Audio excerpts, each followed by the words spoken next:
Olá, meu nome é Samara e juntamente com o Afonso e com o Matheus a gente vai falar um pouco sobre os materiais compostos, suas propriedades e aplicações. Mas primeiro a gente vai falar um pouco sobre esses materiais. Os materiais compostos, eles são materiais que são formados pela combinação de dois ou mais componentes diferentes, cada um com propriedades distintas para criar uma nova substância com propriedades únicas. Esses componentes, eles são chamados de matriz e reforço. Essa classe distinta dos materiais compostos surgiu durante a segunda metade do século XX. E esses materiais, com propriedades aí específicas e não usuais, eles são necessários aí para uma variedade de aplicações de alta tecnologia que a gente vai falar mais para frente.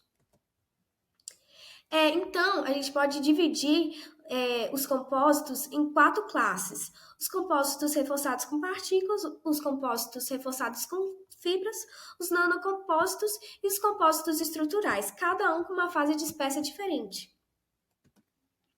Os reforçados com partículas são materiais compostos em que partículas de diferentes materiais são dispersas em uma matriz. E essas partículas elas podem ser de diversos tipos, como cerâmica, de carbono ou metálico. A gente pode dividir os compostos reforçados com partículas em duas subclasses: os compostos com partículas grandes e os compostos reforçados por dispersão. O termo grande usado nos compostos com partículas grandes é usado para indicar que as interações partícula-matriz não podem ser tratadas ao nível atômico ou molecular. A gente tem aí o exemplo do concreto. E os compostos reforçados por dispersão, as partículas elas vão ser geralmente muito menores, com diâmetros aí entre 0,01 e 0,1 micrômetros. E as suas interações partículas-matriz que levam ao aumento da resistência ocorrem no nível atômico ou molecular. Aí na direita a gente tem uma fotomicrografia de um carbeto cimentado.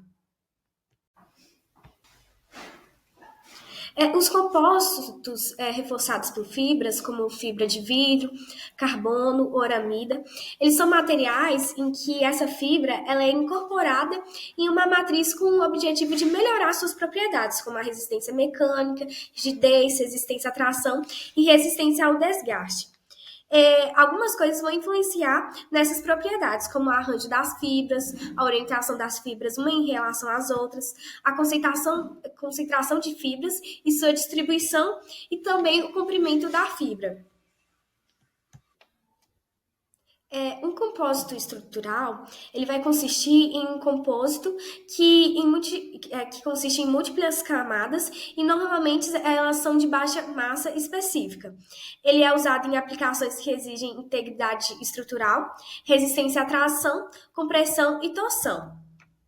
O reforço, ele também é composto por espumas ou reticulados, que é uma estrutura tridimensional. Aqui a gente tem um diagrama esquemático mostrando a construção de um painel sanduíche, que é um tipo de compósito estrutural, com núcleo de colmeia. Aqui a gente tem agora uma imagem da morfologia de um nanocomposto de poliamida com nanopartículas de dióxido de titânio. Então, os nanocompostos, eles são compostos por partículas com tamanho nanométrico, ou nanopartículas, que a gente pode dizer, que estão encerradas em um material de matriz. Os tipos de nanopartículas incluem os nanocarbonos, as nanoargilas e os nanocristais particulados. Eles são projetados, então, para possuir propriedades mecânicas, elétricas, magnéticas, ópticas, térmicas, biológicas e de transporte que são superiores às de materiais de enchimento convencionais. E embora os materiais das matrizes dos nanocompostos possam ser metais e cerâmicos, as matrizes mais comuns são as poliméricas. Olá, eu sou o Matheus e eu vou falar um pouco sobre as propriedades dos materiais compósitos.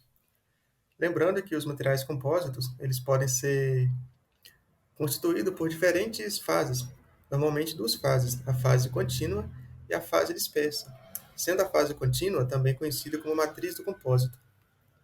E o material resultante da união dessas fases pode apresentar diferentes propriedades, que vão depender de vários fatores, que serão melhor discutidos à frente. Aqui eu reuni algumas das principais propriedades dos materiais compósitos utilizados atualmente.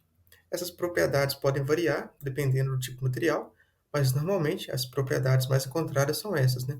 Que é alta resistência, rigidez, resistência à corrosão, baixa densidade, normalmente são materiais leves, resistência ao fogo, resistência a altas temperaturas, normalmente são materiais com boa durabilidade, feitos para durar longos períodos de tempo, e também podem ser isolantes ou condutores elétricos. Dentre os fatores que influenciam as propriedades, eu separei aqui três principais, que são basicamente as fases constituintes e as quantidades relativas dessas fases, né? Que seriam as frações da fase contínua e fase dispersas que estão no material. Mas nos próximos slides eu vou comentar mais sobre fatores relacionados com a geometria da fase dispersa, que estão relacionados principalmente com a forma, o tamanho, a distribuição e a orientação das partículas da fase dispersa. Aqui temos uma ilustração onde podemos ver que a fase dispersa está representada por essas partículas laranjas e a fase matriz, a fase contínua, por esta parte em azul. Na parte A, vemos uma relação entre a concentração das partículas da fase dispersa, que pode ser maior ou menor. Na fase B, ou na parte B, é uma relação entre o tamanho das partículas. Na fase C, relação entre o formato das partículas, que pode ter diferentes formatos esféricos, alongados, e vários outros formatos. Na parte D, é uma relação entre a distribuição das partículas, que podem estar distribuídas uniformemente ou não uniforme. Na parte E, em relação à orientação das partículas. Bom, aqui eu fiz uma pequena tabela com as principais propriedades dos materiais compósitos que podem ser influenciadas pela concentração da fase dispersa. Tem várias outras propriedades que não estão na tabela, porém eu coloquei apenas as propriedades mais recorrentes, né? E como podemos observar, normalmente com o aumento da concentração de partículas, a resistência mecânica, a tenacidade, a dureza e a densidade aumentam. No caso da resistência mecânica, ela aumenta, pois se tem uma maior concentração de partículas, tem uma maior facilidade para que as forças ou cargas possam ser distribuídas na estrutura do material. O tamanho também é outro fator que influencia bastante nas propriedades, e como podemos ver pela tabela, normalmente, quanto menor as partículas da fase dispersa, melhores serão as propriedades do material. Como, por exemplo, a resistência ao impacto. Se as partículas forem menor e estiverem em uma orientação favorável, a estrutura irá absorver o impacto com a maior facilidade. Outro fator importante é o formato das partículas. Aqui eu coloquei principalmente formato esférico e formato alongado, como por exemplo, fibras. E percebemos que normalmente materiais com partículas alongadas apresentam propriedades melhores. São compósitos com propriedades melhores. Pois se as partículas são alongadas, quando as forças são aplicadas na direção da partícula, essa força pode ser distribuída mais facilmente. Então, por exemplo, o material apresenta a melhor distribuição de tensão em sua estrutura. Bom, e nessa tabela podemos ver que em relação à distribuição das partículas da estrutura, normalmente, quando as partículas estão distribuídas uniformemente no material, ele tende a apresentar melhores características, melhor resistência mecânica, melhor dureza, melhor comportamento térmico e até mesmo melhor desempenho a longo prazo. Isso ocorre porque as partículas estão melhor distribuídas, consequentemente, elas estarão mais estáveis, né, provavelmente. Então, o material tende a apresentar um melhor desempenho a longo prazo, pois ele estará mais estável. Outro fator crítico também é a orientação das partículas. No caso de partículas alongadas, por exemplo, para que a força possa ser distribuída na estrutura ao ser aplicada, ao longo das partículas, elas precisam estar em uma orientação específica que facilite esse processo. Portanto, materiais que têm partículas da fase dispersa, em sua fase contínua do material compósito, e elas estão em uma orientação favorável, consequentemente, o material irá apresentar características melhores, propriedades melhores.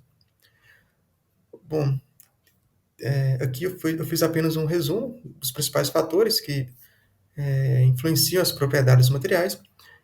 E tem vários outros fatores, como temperatura, umidade, processo de fabricação, mas eu quis reunir apenas aqui os principais. Olá, meu nome é Afonso, e dando continuidade aqui à apresentação do nosso trabalho, eu vou falar um pouco agora sobre a aplicação dos materiais compostos na indústria geral. Então, para falar de forma mais sucinta e mais geral possível, a gente selecionou 4 setores da indústria para poder citar a utilização de materiais compostos durante seus processos de manufatura. Então, a gente selecionou o setor aeroespacial, o setor automotivo, da construção civil e o de esportes. Bom, primeiro falando, começando a falar sobre o setor espacial, é importante frisar que a introdução dos materiais compostos nesse setor aconteceu ainda lá na década de 60 e 70, lá na construção dos primeiros ônibus espaciais, onde a Boeing e a Airbus ela utilizaram, não de forma assim amplamente, mas utilizaram ali os materiais compostos na fabricação, na manufatura de consoles ali dos ônibus espaciais, de painéis de instrumentos, nada muito aplicado assim à questão estrutural mesmo dos projetos. O grande salto da utilização de materiais compostos no setor espacial ele aconteceu mesmo em 2004, quando a Boeing lançou o 787 Dreamliner, que é esse aí da foto do trabalho, onde foi decidido utilizar 50% da fabricação desse material em estruturas, principalmente em estruturas que necessitam de alta resistência a esforços cíclicos. Então a gente pode ver ali as asas, boa parte das empenagens, a fuselagem principalmente, porque como a gente sabe, em altitude de cruzeiro, lá em 38, 39 mil pés de altitude, a fuselagem ela precisa ser pressurizada, para que os passageiros possam sobreviver lá dentro. E toda vez que esse avião ele efetua um ciclo, ou seja, um pouso e uma decolagem, essa fuselagem ela infla e murcha. Então você está repetindo esforços, então elas precisam ser resistentes a movimentos cíclicos. Esses materiais eles principalmente vão almejar alguns pontos no projeto, principalmente a redução drástica de peso, como se tratar de uma aeronave. Quanto mais leve ela for, mais eficiente ela vai ser, menos combustível ela vai gastar. Eles são muito resistentes à fadiga, então esse é um outro ponto muito positivo. Eles possuem uma maior durabilidade, eles possuem uma melhor resistência à corrosão, eles são materiais mais sustentáveis e existe uma maior agilidade em fabricação desses materiais compostos nas estruturas. Por fim de curiosidade, o restante da aeronave é feito de outros materiais, ou aço, titânio e alumínio. Já no setor automobilístico, uma das principais utilizações dos materiais compostos vai ser, então, na fabricação de monoblocos, os antigos chassis. Hoje em dia, esses monoblocos eles são feitos de várias peças unidas, Então, esse tipo de estrutura ele precisa ter uma alta resistência à tração, principalmente a compressão, se tratar de um veículo, torção e fadiga.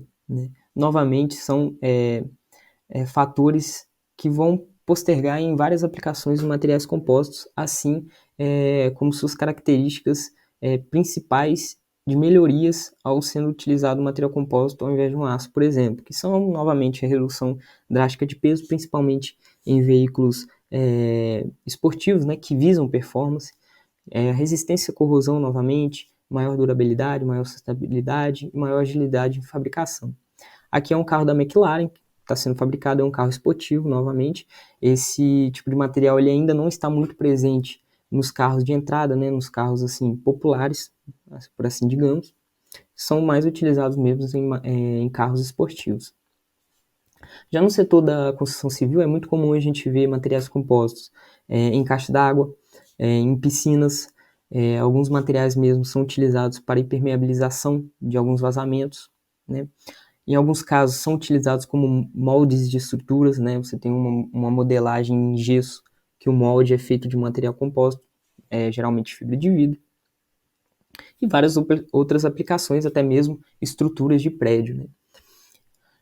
Novamente, eles vão almejar aquelas mesmas características já citadas anteriormente, né, como uma forma de tornar o projeto um pouco mais eficiente.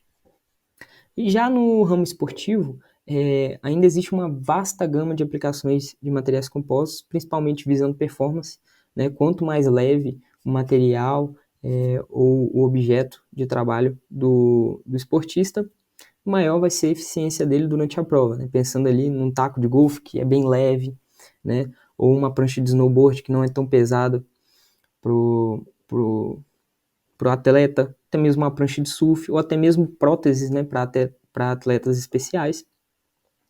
E esse ramo, ele cresce exponencialmente de acordo com o material que vai ser utilizado. Novamente, o material composto, ele é um pouco mais caro, então não dá para comparar, por exemplo, uma prancha que é feita de madeira com uma prancha que é feita de fibra de carbono, até porque são e possuem performances distintas novamente. Eles vão almejar aquelas mesmas circunstâncias que a gente já citou anteriormente para outros setores de aplicação. Falando um pouco agora das aplicações gerais, a gente precisa relembrar que materiais compostos não é só benefícios, né? Uma das grandes desvantagens, né, a principal desvantagem da utilização desse tipo de material é referente quando você precisa efetuar a manufatura de uma estrutura que seja muito grande. Novamente pensando lá numa fuselagem da aeronave, né?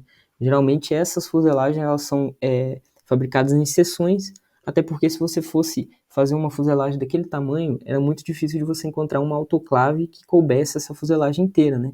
Porque a autoclave ela é necessária para efetuar o processo de cura desse material compósito. Então, novamente, isso pode ser uma problemática quando as estruturas elas forem muito grandes.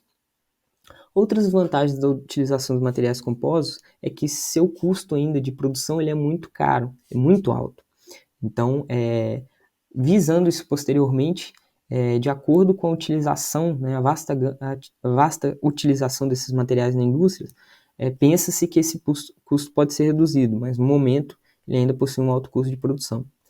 Em alguns casos, a fabricação ela pode ser complexa, como eu disse anteriormente, e ainda existe uma dificuldade de reparo em peças que são danificadas. Se você pensar ali, por exemplo, no monobloco de um carro que sofreu uma colisão, esse tipo de reparo ele ainda é um pouco complicado quando comparado a um de um aço, um de metal, por exemplo.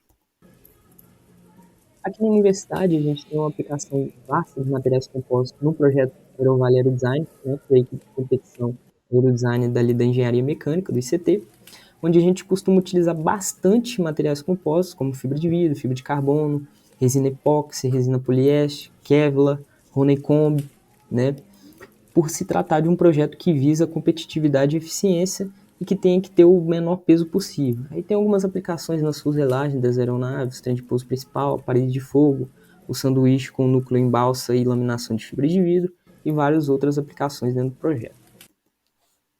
Falando agora sobre a visão geral dos materiais compostos no presente, que a gente está vivendo hoje, a gente percebe que eles já são uma realidade, né? Eles estão sendo utilizados em uma vasta gama de processos de manufatura.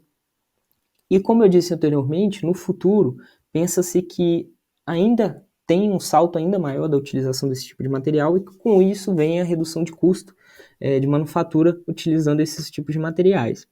Obviamente, de acordo que forem sendo utilizados cada vez mais esses materiais, vão surgir novos métodos de manufatura que vão facilitar e também vai haver um avanço tecnológico na fabricação de compostos, principalmente pensando em uma forma de se tornar ele ainda mais sustentável, né? Uma forma de reciclagem desse tipo de material. Pensando agora num futuro, né, promissor, a gente tem alguns dados que dizem que, por exemplo, em 2018, aqui no Brasil, o setor de compostos ele fechou o ano gerando um faturamento de 2,69 bilhões e uma alta de 3,8% quando comparado com 2017. Já para esse ano, o mercado global de compostos está projetando uma meta de atingir até 134,93 bilhões de dólares. Aqui a gente tem um gráfico da dispersão dos tipos de materiais compostos mais utilizados aí no mundo. Um dos principais é a fibra de vidro, que possui um custo-benefício um pouco mais elevado quando comparado a outros tipos de materiais, principalmente em relação ao custo, né? é um material mais barato. E tem os tipos de fibra, o B, o C e o D. Então é isso, muito obrigado pela atenção de vocês e até mais.